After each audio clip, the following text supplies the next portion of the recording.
আজকে রেসিপি হলো সরষে ইলিশ। মাছটা ভালোভাবে বেছে নেব। এভাবে পিস পিস করে মাছগুলো সব কেটে নেব। এদিকে সিলে বেটে নেব সরষে ও পেঁয়াজ রসুন, ভালোভাবে বেটে নেব। এদিকে কড়াইতে দিয়ে দেবো তেল, তার মধ্যে দিয়ে দেবো পেঁয়াজ রসুন বাটা। লাল হয়ে গেলে অল্প পানি দিয়ে তার মধ্যে দিয়ে দেবো হলুদ গুঁড়ো, লঙ্কার গুঁড়ো, ধনের গুঁড়ো, জিরার গুঁড়ো, লবণ ও সর্ষে। ভালোভাবে কষে নেব যতক্ষণ না তেল ছেড়ে আসে।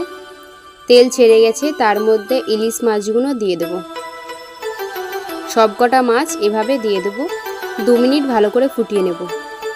তার মধ্যে পরিমাণ মতো পানি দিয়ে হালকা নাড়াচাড়া করে 10 মিনিট ঢাকা দিয়ে রেখে দেবো। 10 মিনিট পরে খুলে দেখব।